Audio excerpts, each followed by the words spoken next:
Irmãos, mais uma vez, quero nesse momento agradecer aos irmãos pela oportunidade que me deram neste período, nesses 4 dias, porque eu estava fazendo uma conta, eu passei em Nova Brasília 1.150 domingos.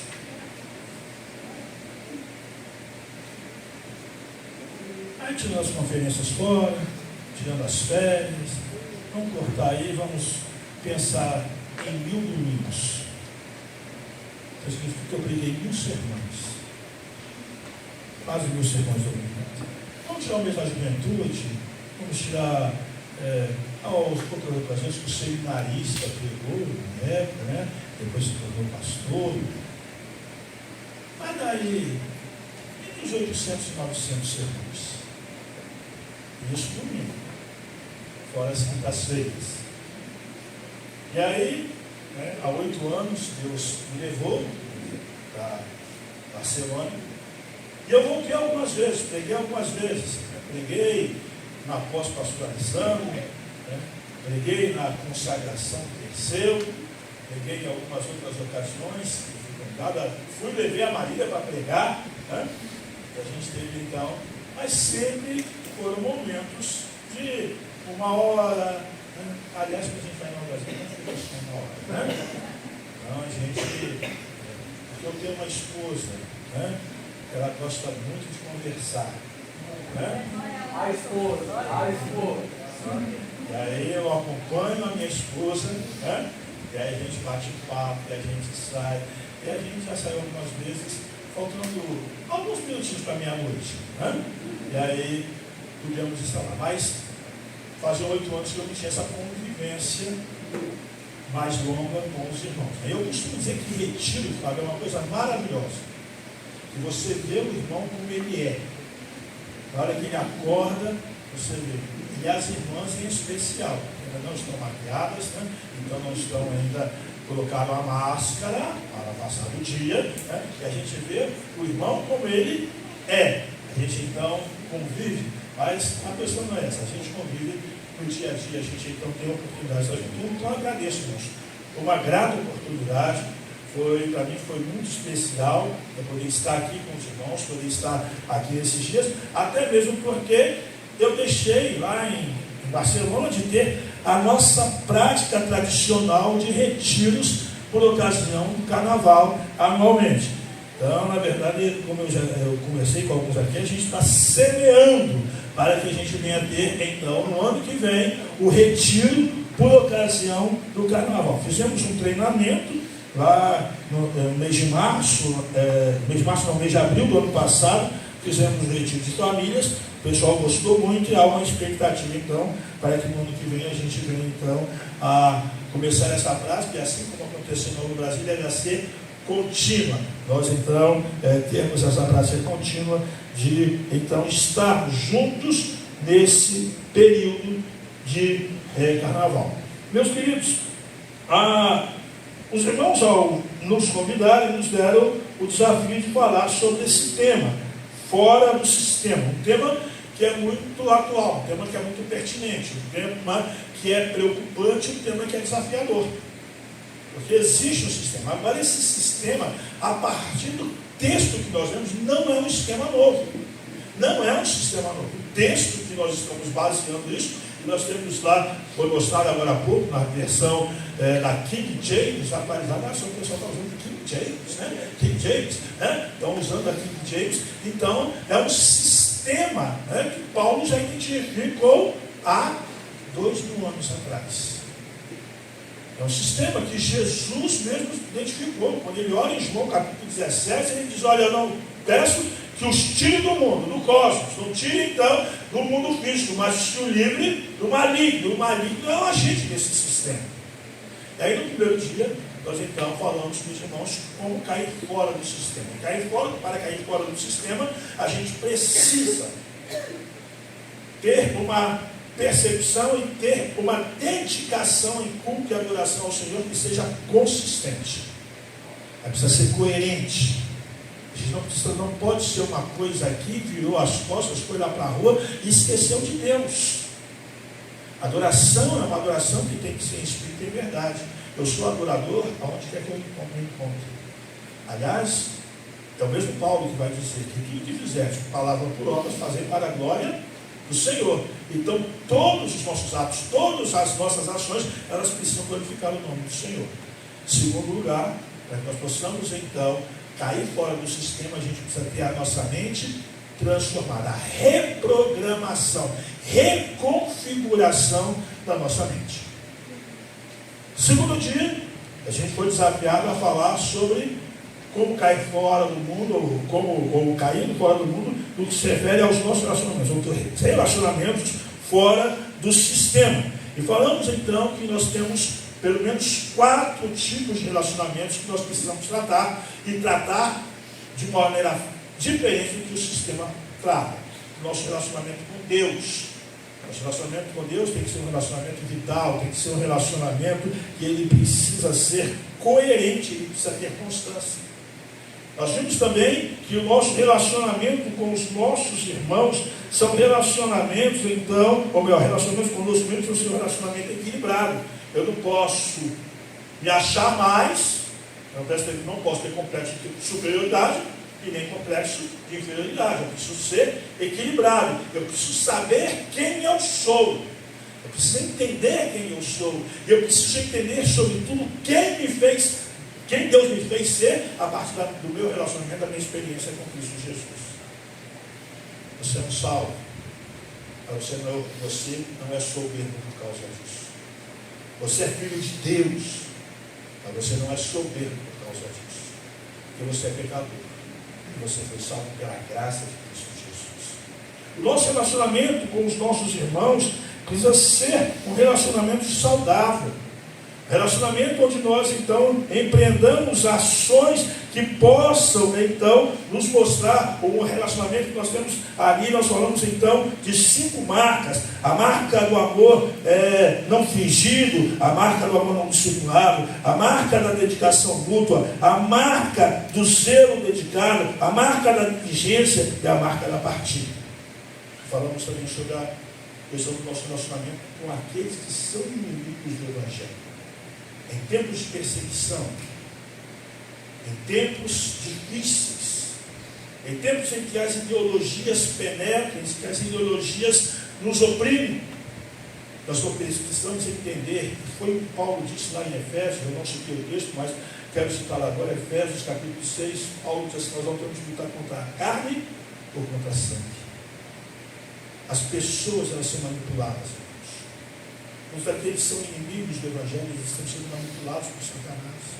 Eles também são objetos do amor de Deus. Então nós precisamos fazer 5 negações. Nós precisamos, então, nos negar à vingança ou à retaliação. Nós precisamos nos negar também aos conflitos desnecessários, discussões desnessacárias. Não vamos levar a nada. Precisamos também nos negarmos ao espírito de vingança, negarmos também a guardar mágoas, e nós então precisamos vencer o mal com o bem. Ontem nós pudemos então falar sobre como viver a igreja fora do sistema, ou fora do sistema, então a igreja local. E Paulo, nesse mesmo texto, tudo que nós estamos falando, tudo que nós falamos, estão nesse texto de Romanos capítulo 12, versículos de 1 a 21. Está tudo aqui, tá? Então, se você não entendeu nada, chegue em casa, abra a Bíblia e leia, porque está aqui o que Deus está dizendo a nós através desse texto. E nós então vamos viver como igreja, uma igreja que não é influenciada, uma igreja que não é então vendida ao sistema, uma igreja que não está então sendo manipulada pelo sistema. Nós precisamos de discernimento espiritual. Por que discernimento espiritual? Porque nós precisamos experimentar e comprovar. Discernimento é quando a gente identifica e quando a gente comprova, quando a gente experimenta e quando a gente comprova. Então a gente tem discernimento. Nós então entendemos a boa, agradável e perfeita vontade de Deus. Precisamos perseguir esse discernimento. E a perseguir esse discernimento precisa a gente buscar a Escritura, meu irmão. Precisa buscar as Escrituras. A gente não precisa conhecer tudo estava fazendo? A gente quer conhecer tudo que Deus quer da gente. Tudo que a palavra de Deus nos diz. Porque essa vai ser a nossa autodefesa. Profeta no Antigo Testamento e servo de Deus no Novo Testamento não dizia, eu acho. Não dizia, minha opinião é. Ele dizia, assim diz o Senhor. Ao mundo diz isso. Assim diz o Senhor. É o que Deus diz, é o que Deus diz que me interessa, é o que Deus diz que nos interessa, é o que Deus diz que nos conduz a uma vida, então, que agrade a Ele, uma vida fora do sistema. Nós precisamos cooperar também com a nossa igreja. Entender que a igreja, meus irmãos, ela tem diversidade. Tem o baixinho, tem o altinho, tem o magrinho, tem o gordinho, tem o careca, tem o cabeludo. Tem o que tem ensino universitário, mas tem o que é também semi-alfabetizado. Ela é diversa também nas habilidades que cada membro tem. Mas a gente pode viver juntos o mesmo propósito. A gente vive para a glória de Deus. A gente precisa viver para a glória de Deus. A igreja então tem que viver unidade na diversidade. E vimos também que nós precisamos aprender a lidar com os divergentes. E lidar com aqueles que divergem de nós. Aqueles que até nesse momento da história da igreja estão trazendo doutrinas que até mesmo são doutrinas questionáveis. Nós precisamos tomar três atitudes. Nós precisamos empreender três ações. Não podemos amaldiçoá-los. Não podemos amaldiçoá-los. Obrigado, Leila. Como diz o pastor Alessandro, Deus vai te dar um bom casamento. Viu? Amém. Tá? Vai chegar lá. Sua bondade. Deus abençoe. Tá? Nós também vimos, então, que nós precisamos exercer inteligência emocional. Aprender a sobretudo se alegar com os que se alegram. Que chorar com os que choram é mais fácil. A celebra a vitória do outro. Celebra a vitória do outro. Qual foi o time que ganhou hoje? A Débora chegou lá toda feliz, que o time dela ganhou. Né? Celebra a vitória dela. Você que perdeu, dá um abraço e diz assim, você é campeão. Né? Celebra a vitória do outro. Oi? O feminino é assim, né? O masculino que precisa aprender com eles, né? O masculino precisa aprender, o masculino fica com ódio. Não. Abraço o vencedor. Né? Celebra a vitória. Chore com os que choram. Tá? Nós precisamos também tratar a todos com respeito. E quando a gente age assim, a gente age como Jesus. Nossa última palavra nesta noite, ela está baseada, então, em Romanos capítulo 12, versículos de 4 até o 8. Eu queria te convidar a ficar em pé e vamos ler a palavra de Deus neste momento. Romanos capítulo 12, versículos de 4 a 8. Quando eu sei que às vezes, porque o outro está em pé na sua frente, pode atrapalhar, a tela pode te atrapalhar, então quero ler sozinho e você me acompanha. Diz assim como cada um de nós tem um corpo com muitos membros, e esses membros não exercem todos a mesma função, assim também em Cristo nós que somos muitos formamos um corpo, e cada membro está ligado a todos os outros. Temos diferentes dons de acordo com a graça que nos foi dada. Se alguém tem o dom de profetizar, use-o na proporção de sua fé. Se o seu dom é servir, sirva. Se é ensinar, ensine. Se é dar ânimo, que assim faça. Se é contribuir, que contribua generosamente. Se é exercer liderança, que a exerça com zelo. Se é mostrar misericórdia, que o faça com alegria. Deus abençoe sua palavra nos nossos corações. E o nosso tema desta noite se liga, funciona. A missão cristã fora do sistema. Vamos orar. Pai, mais uma vez abrimos a tua palavra e queremos, ó Deus, nos colocar em tuas mãos e te pedir para que o Senhor nos conduza, para que as palavras da nossa boca, o meditar do nosso coração, glorifiquem o teu nome e alcance o propósito para o qual o Senhor determinou. Em nome de Jesus. Amém. Podem sentar-se. Muito bem, queridos. Olhem bem. O esquema do mundo tem feito da nossa era a era do mimimi. A era das pessoas muito sensíveis. A era das pessoas que tudo é sensível, tudo vem. A era que as pessoas desistem fácil das coisas. A era em que a reclamação, há uma ideia de que nós somos o centro do universo. O ser humano é o centro do universo. O indivíduo é centro do universo. E tudo tem que concorrer para agradar. Tudo tem que concorrer para satisfazer. E aí agora eu cito de novo Chaves. Porque a palavra é: ninguém tem paciência comigo. Ninguém me ama. Ninguém me quer. Ninguém me entende. Ninguém me compreende. Ninguém satisfaz as minhas necessidades. É essa a nossa era. É esse o nosso tempo. E aí o mimimi tem chegado à igreja. O mimimi tem chegado à igreja, irmãos. E tem chegado à igreja com, então, membros desprezando seus dons e talentos e abandonando ministérios. Inclusive pastores. Abandonando ministérios. Se pastores abandonam ministérios, é que nós, o crente comum, abandonando suas funções. No tempo da pandemia, em muitas igrejas, as pessoas ainda estão vivendo a pandemia. Tem igreja que ainda não voltou ao ritmo. E a pandemia já passou de lá, já foi embora, não tem tempo. Tem gente que ainda não voltou. Tem gente que não voltou às suas funções, tem gente que não voltou aos seus ministérios, tem gente que não voltou mais ao uso dos seus dons. Nós temos membros saudosistas. Você sabe o crente museu? Conhece o crente museu? Tudo do passado era melhor. Tudo do passado era melhor. É o passado que era bom. No passado eu fazia isso. No passado eu fazia aquilo. No passado, só que hoje pegou uma aposentadoria, está morto e ainda não foi enterrado.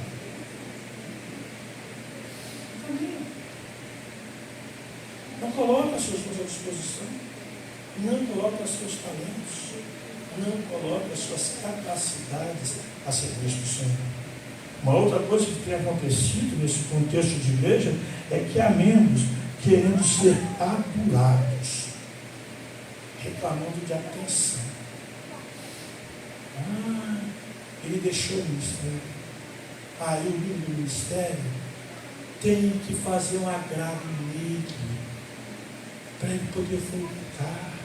Aí quando ele volta, por exemplo, ele abandonou o ministério, ele volta, aí tem que dar um abraço nele, um beijo nele, dar um presentinho e agradecer a ele, porque agora pastor tem que falar de tudo porque ele voltou. Senão ele semana que vem não volta. Ninguém me notou. Ninguém me valorizou. Ninguém me prestigiou. O mimimi tem chegado à igreja. O mimimi nos faz esquecer que nós somos salvos para servir. E não, salvação é um dom gratuito. Amém? Amém. Um amém bem forte? Amém. Eu não ouvi um amém bem forte. Amém. Salvação é de graça. Glória a Deus. Mas discipulado custa discipulado. Custa a vida inteira. Discipulado custa a vida inteira. Discipulado é a sua vida entregue para você cada vez mais ser aperfeiçoado e parecer-se cada vez mais com Jesus. Efésios 2, 8 a 10 diz que pela graça nós somos salvos por meio da fé. Isso não vem de nós, isso é um dom de Deus. Não vem das obras para que ninguém se glorie. Ninguém é salvo por aquilo que ele faz para o Senhor. Mas se ele é salvo, ele vai fazer a obra do Senhor. Porque nós somos recriados em Cristo para as boas obras que Deus, de antemão, preparou para que andássemos nela. Não tem nada a ver com predestinação, tá? É que Deus te deu habilidades suficientes para que você possa realizar a obra dele. Por isso ele já preparou a obra que você vai realizar. Se você vai tocar, tem lugar para tocar. Se você vai pregar, tem espaço para pregar. Se você vai ensinar, tem espaço para ensinar. Se você vai varrer o chão, tem muito lugar para varrer o chão. Deus te deu capacidade de empunhar uma vassoura, e você não é bruxa nem bruxo, mas você sabe varrer. E vai ter espaço para você varrer. Vai ter. Deus vai te dar um preparou para que você andasse. A gente cantou nova criatura, sou, o velho homem já morreu. Beleza, vai fazer o que com isso? Vai fazer o que com isso? A gente então tem que colocar a nossa vida a serviço do Senhor. Então, meus irmãos, a Bíblia então vai nos ensinar que o serviço ele vai mostrar a posse da nossa salvação. Tiago, ele vai trabalhar exatamente esse argumento. Ele mostra a sua fé, Senhor, eu te mostrarei a minha fé pelas minhas obras. Porque uma vez que eu sou salvo, Deus me deu as habilidades e eu preciso servir, demonstrando que eu sou crente de Jesus. O serviço nos faz bênção para a igreja e para aquele que está chegando à igreja. Quando a gente serve, a gente é bênção para o reino e é bênção para as pessoas. Quem serve aumenta a autoestima e o seu senso de valor. É interessante, irmãos, que existem muitas pessoas.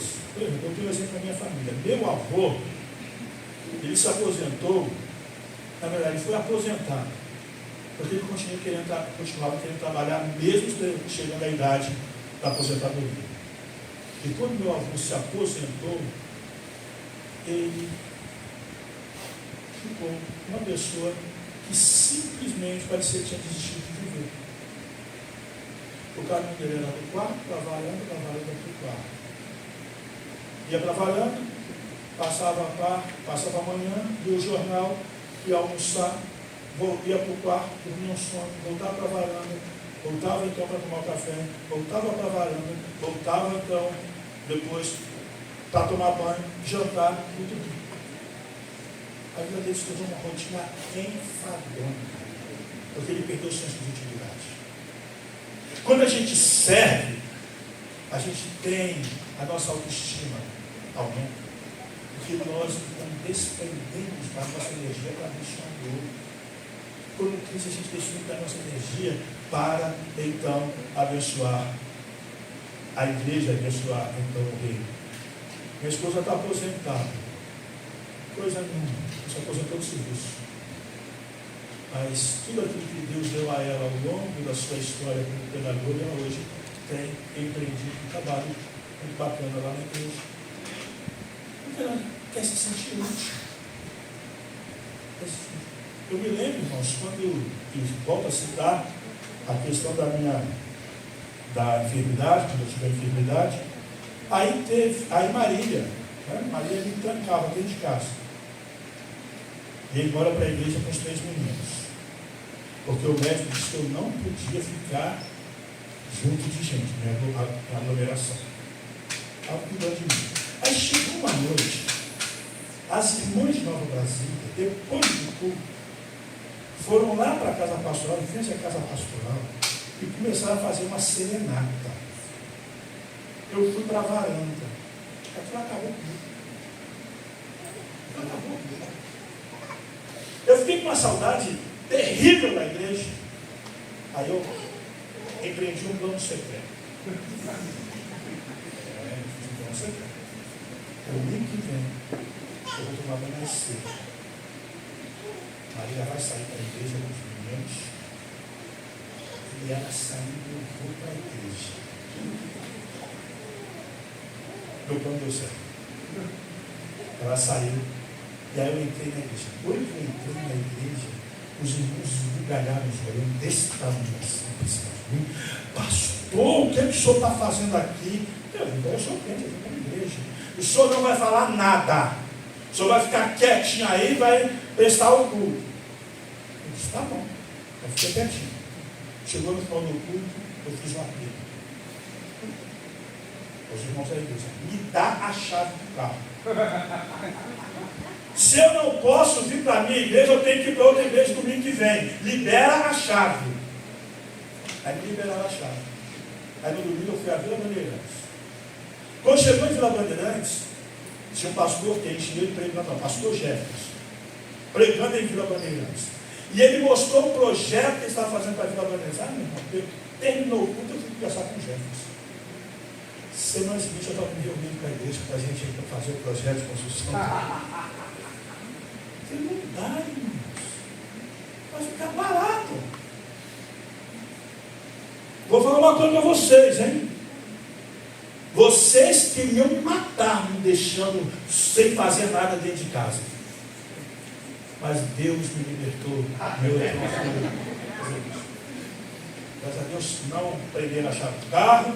Eu fui. E aí então a coisa começou. A coisa começou então a caminhar. Irmãos, não dá para ficar parado quando a gente tem então esse entusiasmo pela obra de Deus, pela presença do Senhor. Quem serve aumenta a autoestima, seu senso de valor. Quem serve imita Jesus. A palavra de Deus diz em Marcos 10:45 que o Filho do Homem, que é Jesus, não veio para ser servido, mas ele veio para servir. E ao servir, ele veio para dar a sua vida em resgate por muitos. Então, meus queridos, no esquema do mundo, ou melhor, servir é evidência de salvação, servir é aumentar a autoestima, eu já falei, servir é seguir o exemplo de Jesus. No esquema do mundo, serve o seu diabo. Quero falar de uma maneira muito séria e muito contundente para você. Não existe. Você está fazendo uma escolha, você serve a Deus, você serve a Satanás. Não tem meio termo, não. Não tem meio termo. A Bíblia diz que sim é o quê? O nosso sim tem que ser? E o nosso não tem que ser? O que passar disso mais ou menos, ou é sim, ou é não. Então eu preciso entender isso. Eu não posso servir ao esquema do mundo. A mente transformada, portanto, ela nos leva a servir a Deus. E servir a Deus é válvula de escape do sistema do mundo. E aí eu quero falar de algumas realidades nesta noite. A primeira realidade é que no sistema divino, as habilidades, todas as habilidades têm valor. No sistema divino, todas as habilidades têm valor. O sistema do mundo faz discriminação. O sistema do mundo faz discriminação. O camarada que ocupa um cargo de direção, que é mais importante. O faxineiro não. Mas aquele chefe, ele chega durante uma semana e não encontra a sala ali. Porque o faxineiro não encontra. Aliás, por que não tem faxina? Aliás, a pessoa recentemente passou por uma experiência dessa. O patrão dela, com problemas lá.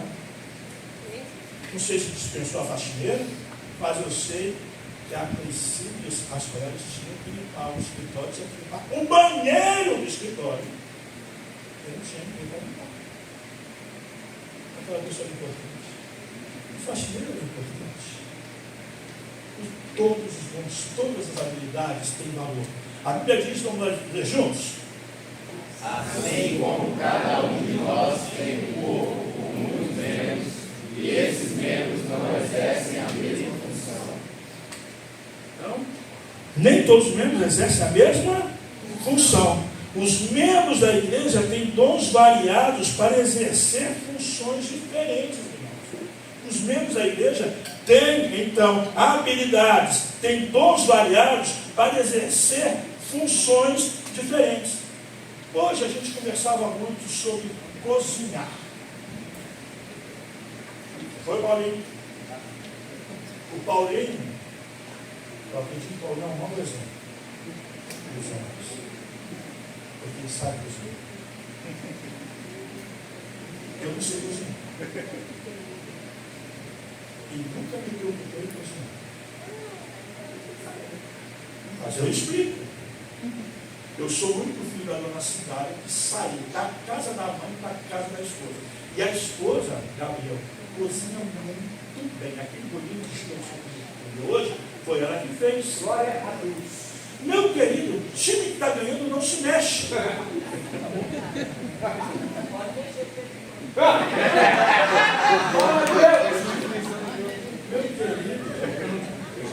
querido, minha irmã, se você for esperar aprender a cozinhar, você come no ano que vem.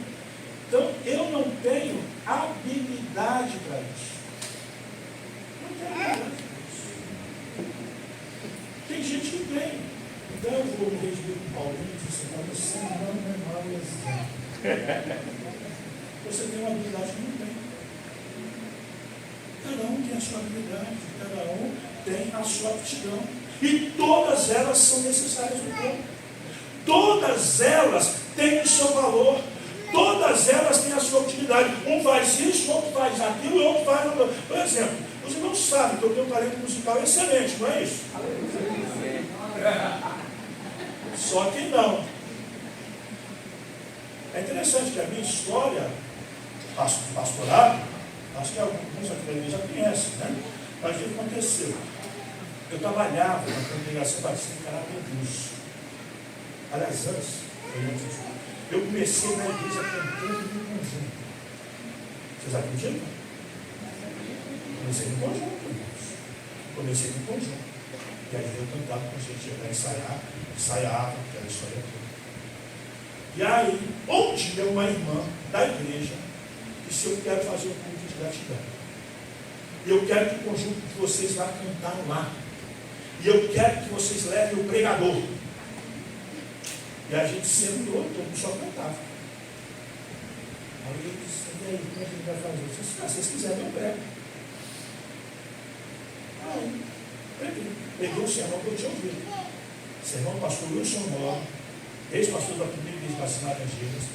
Sermão sobre Salmo 23, o Senhor é o meu pastor e nada me faltará.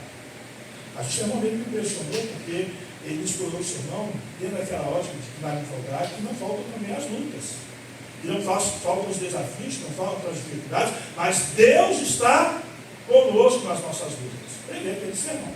Aí o conjunto começou a ser convidado para cantar em igreja.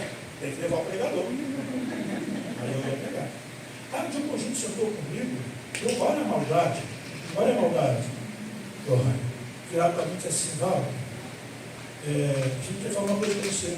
Isso não é legal, o que você quer falar? Você não precisa cantar não, você só prega, tá? Aí nasceu, morre o cantor, nasce o pastor, né? O pregador. Então, meus queridos, Deus nos dá habilidades diferentes. Deus dá capacidade de alguém para tocar e cantar. E olha, Deus é muito bom, viu? Porque nunca me faltou alguém para tocar. Aí eu casei com uma mulher que, além de cozinhar, ela toca. Ela canta, ela conta historinha. Aí, Deus me fez nascer filhos. E os filhos não pregam só, né? Por exemplo, Débora e Daniel pregam e cantam, Daniel toca. A Priscila organiza as coisas. Você quer uma pessoa organizada? Uma organiza. Chama a Priscila.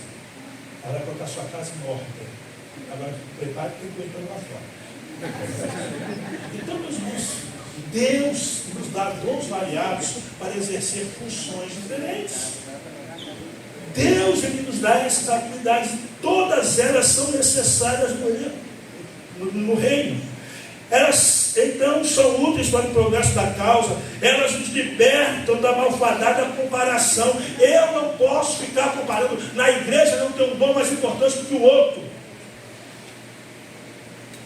O seu é importante tal qual o meu.